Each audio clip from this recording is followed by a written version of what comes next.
are stocks set to end the year? Joining us right now is Ben Mandel, global market strategist at JP Morgan, and Brian Levitt, senior investment strategist at Oppenheimer Funds. Good morning, gentlemen. Welcome back. So Brian, are we going to have a Santa Claus rally this year or not?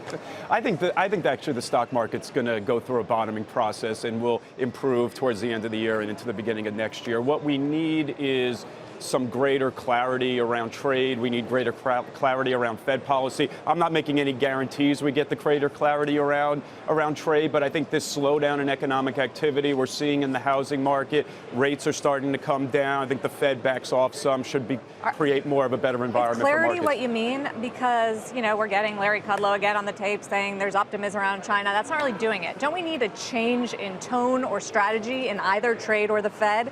Is clarity really going to do the trick? Well, so, yeah, you're right about that. So by clarity, I mean we're starting to get a better vision of what this ultimately is going to look like. I suspect that, you know, much like we saw in the beginning of 2016, the Federal Reserve will be less hawkish and will consider backing off. They're going to need to, given where the U.S. economy is heading. You know, on the trade side, we'll see. You know, the president typically likes to have good market momentum in the last 2 years before the next election, and going down a path of ever tighter trade policy probably doesn't get us there. Does the unemployment rate give the Fed cover to do that? To take a pause? Yeah. I think, you know, you're going to get some relief. It's going to be at some point next year. I think one thing that's interesting about Fed communications is that there's always a balance. So if you can identify a dovish element to communications, there's probably an underlying hawkish one as well. I'd say based on Powell's comments, Clarida's comments, based on the Fed's own projections that they're going to slow down and eventually stop out in 2020, 2021, this Fed hiking cycle is not going to go on forever. They're laying the groundwork for slowing down next year. That's the dovish element. What's the hawkish counterpoint to that? Is the fact that they're going to continue going in the near term. December is pretty much nailed on. I don't think this market volatility is sufficient to trigger the Powell put, and they'll probably go into the beginning of next year until they get closer to neutral. So then do you disagree with Brian that the market can still rally toward the end of this year? I think so. What we're seeing here is a de-risking associated with changing pricing of growth. So we went from U.S. growth that was excellent, and we're going to U.S. growth that's average next year. And so we're repricing that as we go. And it's a question of average, but not recession. Not recession, that's right. So we're going back to average. And moreover, it's extremely well telegraphed. So policy is driving the train here. So we have monetary policy, as you discussed, fiscal policy waning, trade policy, which is going to have a small growth divot effect on U.S. manufacturing firms. And so all of that is pushing the economy back to trend next year, not into recession. So it's a question of when we price that in fully. Haven't really talked about Italy or spreads in Europe or European banks or Brexit or anything else that could pop up as a wild card. Yeah, I mean, we've been dealing with Italian debt. We've been dealing with Brexit for a long time. So you ask a good question, because to me, what's going on in the U.S. has been telegraphed. I mean, I never believed that the U.S. economy was getting to a new, higher, sustained level of growth. So the U.S. moderates back towards trend. The question is, does Europe start to head back closer to trend? Do we get that convergence? Europe's a big wild card. To me, a big catalyst for Europe would be greater clarity around trade, leading to capital flows back to the emerging markets, leading to better emerging market growth, which helps European companies and helps the European manufacturing sector, which starts to alleviate some of the political concerns that we have. But so long as we don't, I mean, not that we solve the political concerns, but the market can start to see, look, we're going to be dealing with Brexit for years as far as the draft proposal that we saw recently from Theresa May. So that doesn't go away. What we need is, you know, this movement of capital to the dollar to alleviate, to start to support economic activity outside the United States.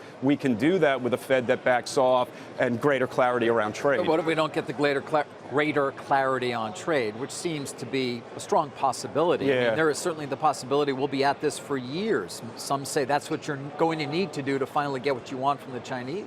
Yeah, I mean, what would happen in that environment would likely be a persistently strong dollar and a headwind to U.S. growth and U.S. multinationals. So, you know, But then the Fed would pause. Then the Fed would pause. And I disagree that this goes on for years. So right now, the politics and the economics are not in balance, right? The politics all suggest we should be tough on China. the economic effects, to be honest, are not that clear at the moment. The consumer here has not suffered so much. That's true. Yet. But that changes as you continue escalating tariffs, as it gets harder for U.S. firms to substitute away from Chinese goods. I mean, the $267 billion that is yet to be announced, which might be announced at the beginning of the year, by value, that's 35% Chinese exports to the U.S. That's very difficult not to pass through to consumers to some extent. Right. And remember, countries that run large fiscal deficits need to fund it somehow. And historically, you fund that with a widening of the current account. And so if you're going to run big fiscal deficits, which we are, but tight on trade, it's going to be difficult. Not to mention ongoing Treasury supply, which we can talk about another time. You know, last week we had, or this week too, we've had Ray Dalio, Tudor Jones talking about corporate credit and how that's going to be tested in ways we really haven't done this cycle. Yep. What do your clients, what do you say about that? And then what do your clients say about it?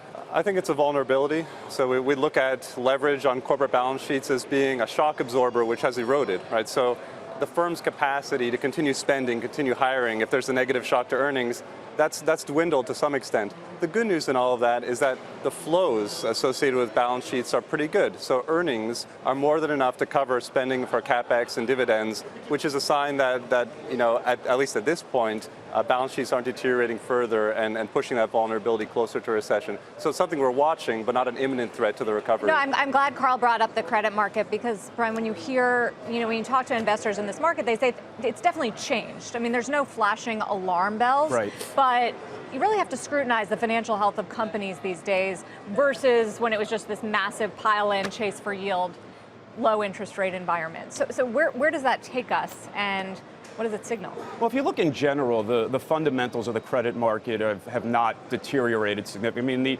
the interest coverage ratio for most companies looks pretty good. They've, much like homeowners, they've taken advantage of low rates. They're borrowing at low rates. They're pushing maturities well out in the future. So with interest coverage ratios generally high and no big wall of maturity coming, you probably don't get a big crack in credit until the next recession. So the indicators you need to watch are the ones that we always watch: the strength of the dollar, the shape of the yield curve, and so long as we don't get a major policy mistake in here, it's very unlikely you'll have a big credit event. So my takeaway from both of you is we're still in a bull market. I think it's useful to distinguish between recession risk and late cycle slowdown, which is what we're in.